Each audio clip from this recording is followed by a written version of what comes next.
nagtataka ka kung bakit parang nasaniban eh. Hindi pangkaraniwan itong nangyaring ito eh. Ito na siguro ang pinakamalala, siguro lantaran at walang pakundangan na pagnanakaw sa kaban ng bayan. Paano mo iisipin na kaya nilang gawin yun nang hindi man lang sila nagkaroon ng konting remorse sa sarili nila? Yung pag-aalinlangan, yung pag-aatubili, hindi eh. Systematic. Talagang pinlano. Isip-isipin mo yung pagnanakaw nagsimula sa budget mismo. Pangkaraniwan yung magnanakaw eh. Dahil sa, alam mo, may pangkaraniwang may damdamin dyan eh. May guilt feeling din yan, nahihiya. Totoo naman tao pa rin yan. Kaya nga kung minsan magnanakaw yan sa hindi mo alam eh. Gabi. Saka nakatay pa mukha. Nakataki pa, dahil nahihiya eh. Ito kabila pa. Kabila pa nung mga magnanakaw na kilala natin. Walang takip ang mukha. Nagpapapicture pa yata eh. Oo. Kung tawagin eh, honorable. Ito na yung nakikita kong pinakalundo. Pinakamalala, pinaka-worst. Pinakamalala. Sapagkat alam mo, ano na ito eh, yung... Ewan ko, Nelson, sa avatar mo, kung meron kang makukuhang isang salita na po pwedeng aakma, madidescribe mo, yung sidhi ng kanilang ano ang tawag doon, yung wala nang kasapatan eh. Hindi na milyon ito, hindi na bilyon eh. Trilyon ang pinag-uusapan dito. Totoo kayo. At sana man lang, yung perang pinag-uusapan natin ay hindi makadidisgrasya sa bansa natin. Lalong-lalo na sa marami nating kababayan na kung makikita mo ang kalagayan sa buhay. Wala nga pampagamot eh. Totoo po. Pagkain, talagang makikita mo, hindi makapag-aral. Nakikita mo yung pinuntahan ko sa Agusan. Ni tsinelas, wala yung mga bata eh. Totoo. Kaya mabuti na lang yung kasama ko. Mabuti na lang naisip niya. Sabi ko, bakit naman ka ako yung mga tsinelas, hindi pare-pareho ka ako yung kulay. Kaya mo na ko, sabi niya, importante lang, meron silang... Meron sa sapi sa paa. Isip mo kaliwa, berde, yung kanan, blue eh. Butas pa yan. Pero kahit papano, nabigyan lahat ng tsinelas, mga bata. Tsinelas pa lang, at least nakapagpasaya po sa kanila. Pero kung titingnan mo, bakit nagkaganon yun eh? Walang-wala talaga eh. Pagkatapos itong mga taong ito, napakalakas ng, ewan ko, yung impluensya sa sarili. Hindi ko malaman kung saan nila kinuha yung lakas ng loob para gawin nila yon sa ating bansa. May ginamit kayong termino dyan, Sen, halang ang kaluluwa. Hindi naman akin yun eh. Ay, hindi ba halang ang bituka? Iba kasi halang ang bituka sa halang ang kaluluwa eh. Hindi kasi, ako nung ako'y grade 5 pa lang, mahilig na ako sa sine, Jen eh. Opo. Alam mo naman, pagka yung mga kontrabida nag-away. Opo. Yung Fernando po Jr., ano yung... Pagkatapos yung, alam mo yung Mary Walter, di ba? Yan. Kilala mo yun eh. Opo. Ikaw naman eh. Opisyal ng Red Cross po yan eh. Hindi ba si Mary Walter? Si Mary Walter, hindi ko malaman kung sinong kasama niya. Si Ruben Rustia yata yun. Di ba? Kapag ka pinagsasabihan yung mga magnanakaw ng kalabaw noon eh. Kalabaw pa lang ang ninanakaw noon eh.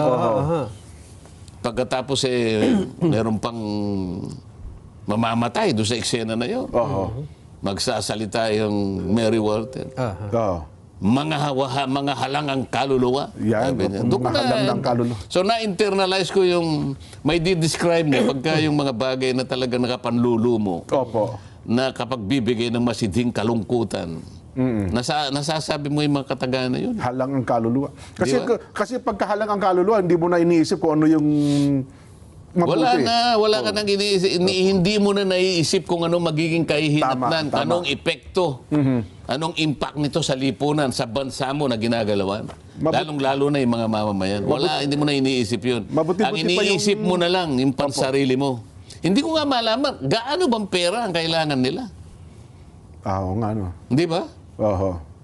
Well, biblically talagang ano yan walang kabusugan, walang kasapatan. Kaya yung sinasabi ni Nelson kanina na habang kayong dalawa ay mini-make-upan, ano kayang mabuti nating gawin? Paano mabuti nating i-propose sa kanila sa gitna ng pinag-uusapan natin na ito? Kasi ang sabi nyo, Sen, budget ang pinagmulan eh. Totoo namang sa budget nagsimula eh. Anong magandang gawin? Kasi ngayon, ginagawa nyo yung budget. Oo. Noong nakaraan, ginawa yung budget, 2025, for this year, meron pa di ba? Totoo. Ang pinakamalala kasi, itong budget para sa taong ito. Yan, tama. Nung ginagawa Yung ito, 2025. 2024 kasi, di ba? Yes, opo. Oo. Ginagawa ang budget kasi, bago matapos ang taon, para sa susunod na taon. Yes. Halimbawa, itong taong ito, ginawa namin ang budget, nagsimula September 2024. Yes. Pangkaraniwan, Agosto pa nga kung minsan eh. Opo. Dahil ang NEP, ibibigay sa inyo mga July, August. Karamihan, pagkatapos ng SONA, Sen. So, di ba? September pa lang, agaran mo ng babanatan yan. Opo. So, Deliberasyon. kinakailangan matapos ang House of Representatives, mga Oktubre man lang, o kaya katapusan ng September, Opo. sapagkat yan ay dadalhin sa Senado para doon naman ihimayin. At kung merong hindi pagkakaunawaan sa dalawang version na yan, pag-iisahin, ito nga yung tinatawag na bicameral conference. Yan, opo. Ayan, nakita mo naman ang nangyari sa 2025. Ito lamang ang budget na umabot sa Korte Suprema sa aking pagkakaalam. Kinwestiyon pa po yan sa Korte Suprema. Wala namang pumunta sa Korte Suprema para questionin ang budget na ito eh. At ang, Sapagkat ito lamang ang budget oo. na pagkatapos ng bicameral conference, katakot-takot na blanco ang nandun. Ngayon, wala pa akong nakitang ganun eh. At hanggang ngayon, Sen, hindi pa nare-resolve po yan, ha? Wala pang resolution ng Supreme Court yan. O paano mariresolve ba? Hindi naman gumagalaw ang Korte Suprema, hindi siguro malaman. Ngayon lang nangyari kasi sa buhay ng ating bansa. Totoo, totoo. Napatala sa kasaysayan ng ating bansa sa kauna-unahang pagkakataon na natapos ang bicameral conference, tinadtad ng blanco. Oho.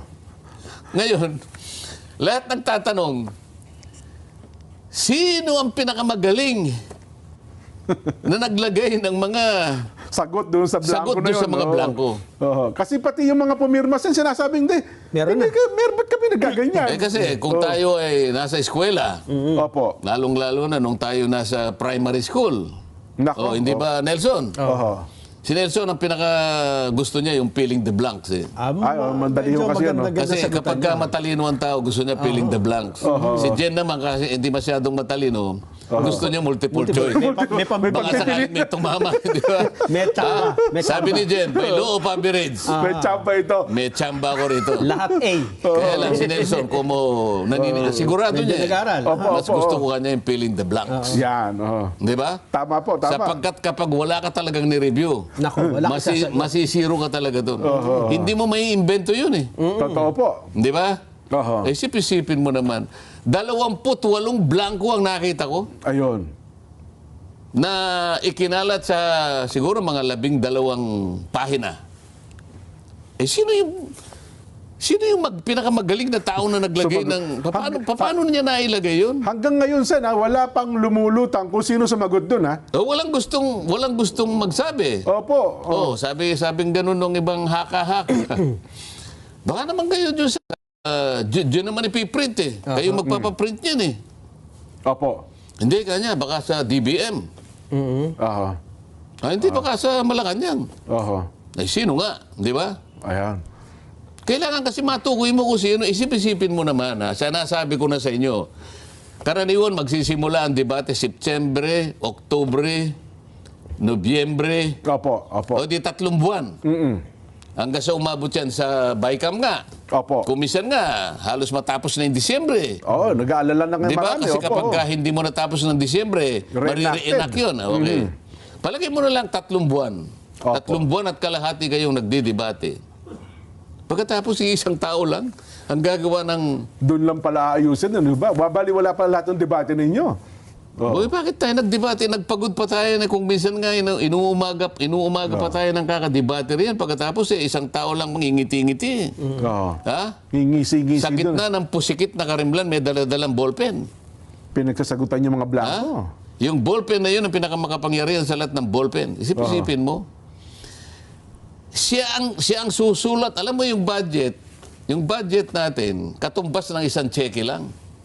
Opo. Oo, sabi nila, ayan ang budget. Diyan nakasulat lahat ang bibilhin nating produkto at serbisyo na yan ang pagdadamutan ng bawat isang Pilipino sa susunod na taon. Yan, sa loob ng isang Isang taon po cheque yan. lang yan. Oh, paano ngayon? May blanco ngayon yan. Sino yung makapangyarihan na yun na nagsulat ng mga blanco na yun? Hindi naman natin na... Blanco yun eh. Oo nga po, no? Oo. Hanggang ngayon nga walang umaamin nun. Sinong O sumagot? hanggang ngayon, pinag-iisipan ng Korte Suprema, paano natin bibigyan ng kasagutan ito? Yeah.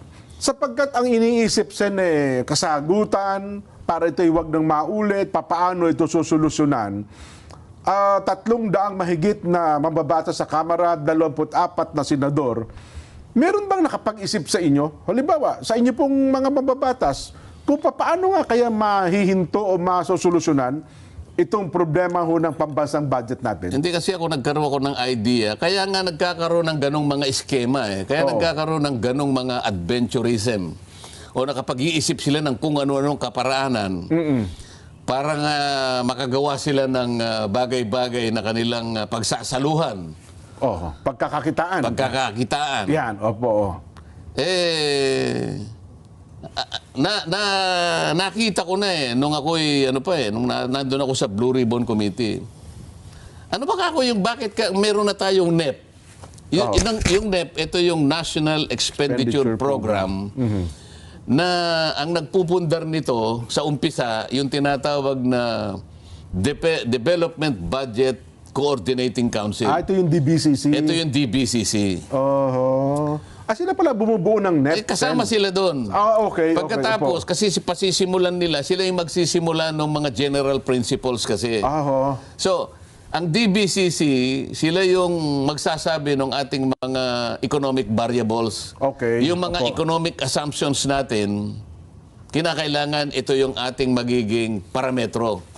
So, sasabihin niya, kailangan ang inflation natin, ang rate of inflation ay, kunyari, hindi tataas sa 4%. O yung ating debt to GDP ratio, ganito. Yung ating ekonomiya, kinakailangan lumago tayo between 5.5 to 6%. Ito yung mga economic variables. So mula doon sa mga variables na yon, magsasubmit ngayon ng kani-kanyang budget ang lahat ng ahensya ng gobyerno. Meron silang pamamaraan dyan, naka-online naman sila eh.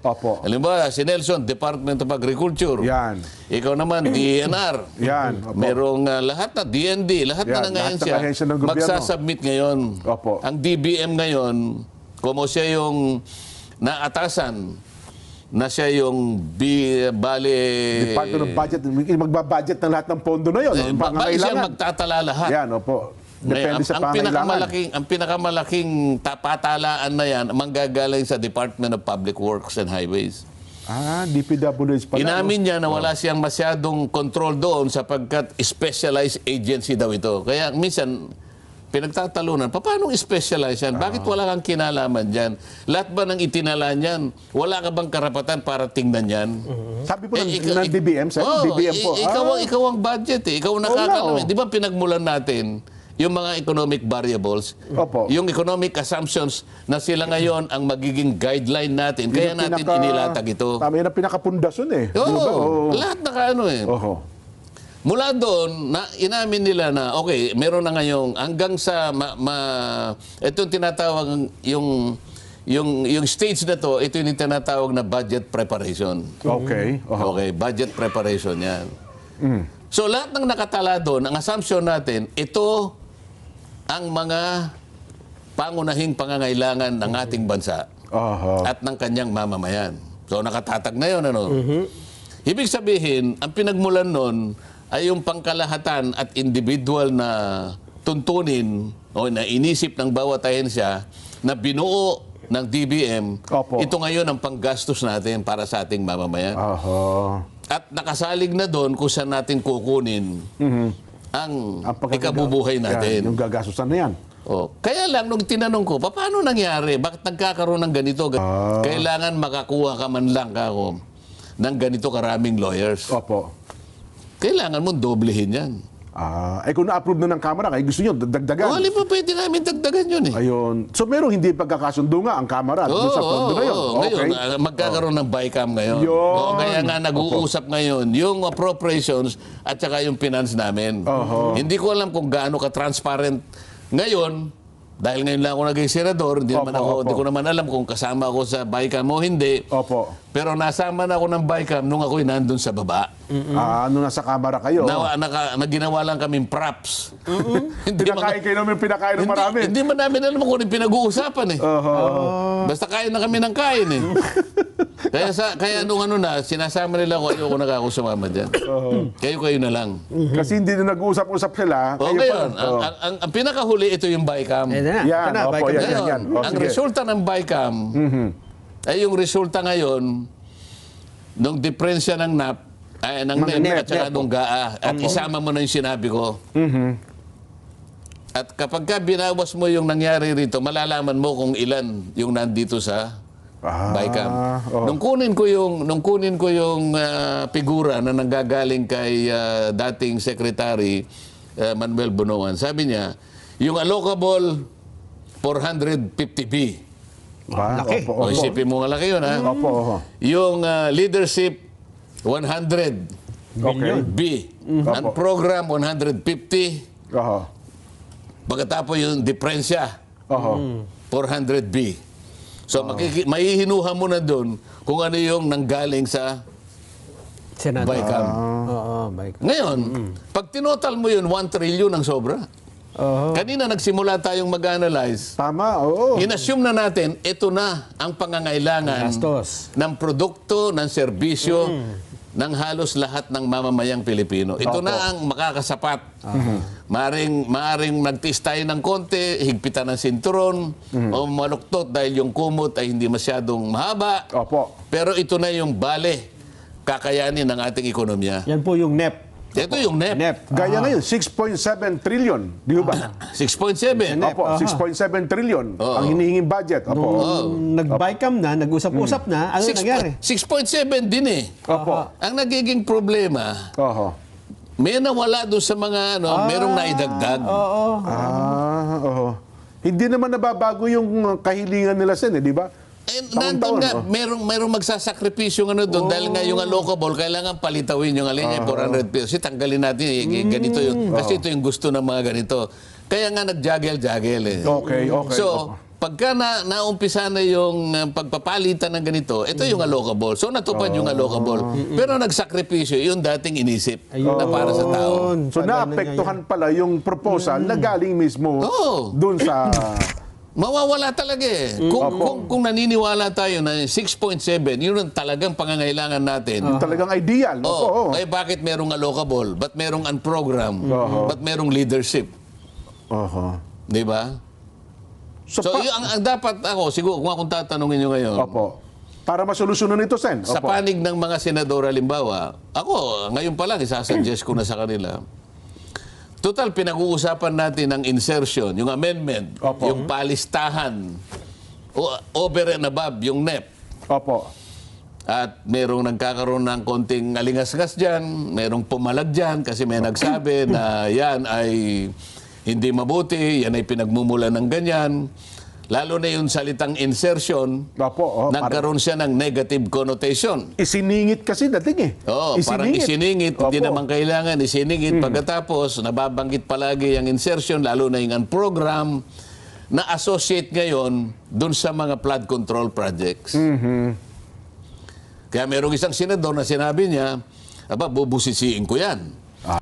Lahat ng mga senador kanya sa 2025 budget, nagkaroon halos lahat ng insertion. So negative yun.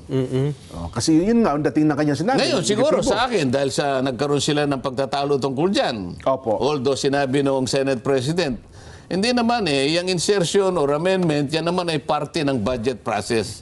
Kung parte ng budget process, bakit merong nagsabi na bubusisiin niya? Bakit may nagsabi na kung bakit pinayagan yan? Ibig sabihin, kung pinipigilan niya na dapat na hindi nangyari yon, hindi tama. Masama. Di ba? Sen, may nagagalit na senador kapag sinabihang meron kang insertion eh. Hindi, kanya amendment yan eh. Para bang may pagkakaiba. Nako. Kahit wag mo nang gamitin ng insertion. Amendments na lang. Hindi, wag mo rin gamitin ng amendment. Gumamit ka ng iba. O sabihin mo, saging na saba. Yun din yun eh. Nadagdag din yun eh. Opo. Di ba? Iniba mo doon sa dating nakalista yun eh. Yun. Binigyan ka ng kapamahalaan na maglagay ka ng sarili mo eh. Dati wala naman yun eh. Di ba? Nung ginagawa yung NEP, kinonsulta ka ba? Hindi, hindi. Hindi ka naman tinanong eh. Bakit nung bago matapos ang GAA, bakit ikaw nakapaglista ka? O ibig sabihin yan, nakapanaig din yung kagustuhan mo eh. So masama ba kung halimbawa, ako bilang isa sasabihin ko, pasimulan po natin yung transparency. Okay. Halimbawa, sabihin ko sa mga kasama ko, at least sa Senate, Opo, yung dalawa wala akong kapangyarihan sa House of Representatives. Sa Senate, sasabihin ko, mga kasama, huwag na tayong pumayag na magkaroon ng insertion or amendment. Ano man ang katawagan, simulan na natin ngayon sa 2026. Huwag na tayong